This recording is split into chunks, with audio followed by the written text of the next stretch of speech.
Right, now I take some pictures under my closhes, or rather inside my closhes, but the whole point is you can actually see what they're made of. And if you can see what they're made of is this very fine square net. And this is Enviro Mesh. Now, I've said before, the beautiful thing about this is anything you grow inside of it, you keep the caterpillars off. And you keep the pigeons off, because the pigeons love cabbage. They love calabrese and they love Brussels sprouts and cauliflowers as well.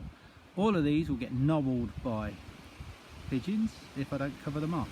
Not only will they be nobbled by pigeons, there's also something else I mentioned called flea beetle.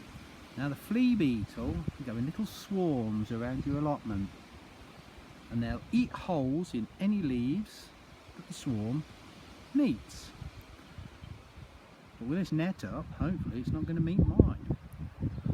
So we can grow them all under cover. And another thing these are useful for, if you can see how they're built, this is water pipe. Now I've preserved the woodwork, drilled some holes. I can actually do a tutorial about how to build these, but it is quite complicated. And I kind of like the funny angles at the tops. The reason I like that is because they stack one on top of another then, and it means that they take up less space in winter. But you can grow carrots underneath as well. Now carrots have a maggoty little fly that lays its eggs right when they're babies, and as the carrots grow you think everything's doing fine, except when you pull your carrot up it's full of little holes. So these also protect against that. There you go. All made of scrap timber and bits of roofing lath and bits and pieces of everything. I like to make stuff. And as you can see, the bean poles are still up there. There's no beans yet. Nothing has grown, but the soil is so dry. We really do need a bit of rain. The trouble is, if I water it, they're just going to put their roots out and shrivel up again. We really need some heavy rain to get them going and off through the plot. Things are really coming apace now. As I said before, the big thing you've got to do this time of year is hoe, hoe and more hoe. It's a bit like Christmas. Ho ho. Anyway, so that keeps all the weeds down. Now I've got trouble encroaching from these, and if you can see where I've been digging, I've cut back. Now I shall finish cutting back, but it gives this little edge to the wild bit of land, and that stops the roots from going across the surface and into your plot, and keeps it a little bit cleaner and a little bit easier to maintain. Now if we look down here, here's where I've stopped digging. It's been a bit tough digging this year. I've dug the whole plot. And here, what's up there? It's all dug-a-dug. Now this has been rotavated. I've rotavated, but the rotavator hasn't dug very deep because the ground's been very hard. It's probably got down about, I don't know, 24 centimetres, 25 centimetres, something like that. It can get down to around 30.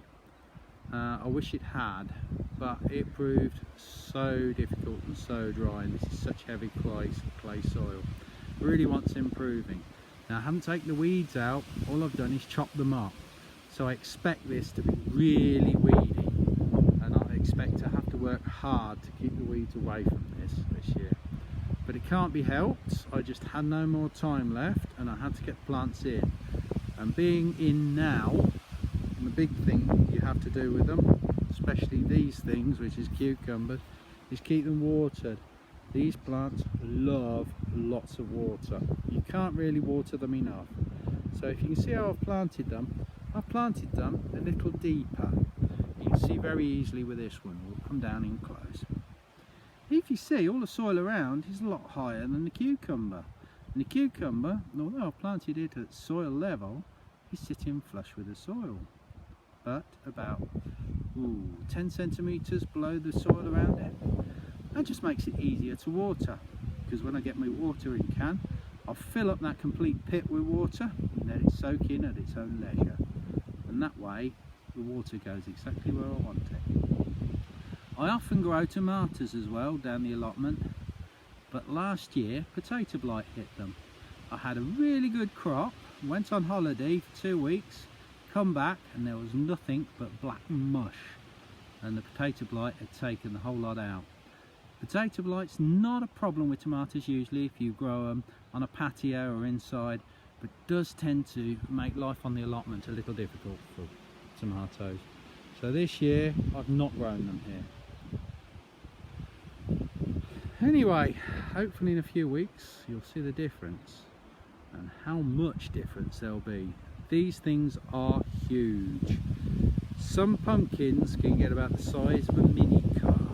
They are enormous, and that's not just the fruit, that's the leaves, the shoots as well.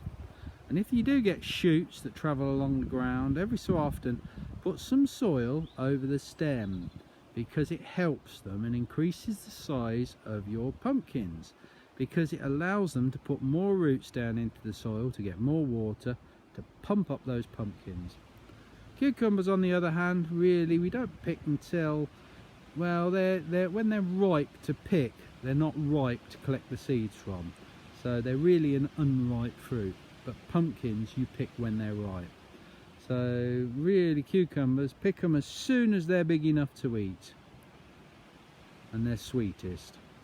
And also eat them fast, because believe it or not, the ones you buy in the shops are a couple of weeks old sometimes, and these things, when you buy them, when you grow them yourself, they're absolute heaven, and they're just so juicy and crunchy and absolutely gorgeous. So if you can grow cucumbers, grow them. I used to grow all female F1 hybrids. I don't anymore. This one is called Market more. I also grow a round cucumber called Crystal Apple.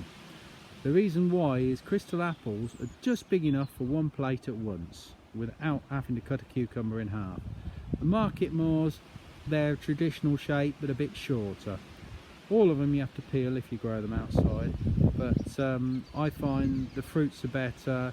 I like the more stronger, sort of bitterer, sharper taste to these cucumbers rather than the bland woolly taste of some of the ones you buy in the shop. Anyway, that's me for the Grow Joe today. I'm just saying goodbye to the plots. And just one last thing, this is my rhubarb. I am not worried. I am not worried at all. Rhubarbs do that this time of year. They go mad and then they go a bit quiet. And then they put up another load of stalks later on in the year. However, rhubarb Ron's plot next door, where is he? Can you see the size of that rhubarb flower? Like 2 horns.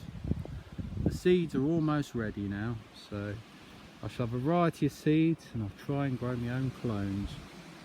So we might have to name it, or think of a name for it, if it's a really successful clone. Anyway, that's me for now, signing out. So saying goodbye and keep growing. Stay safe.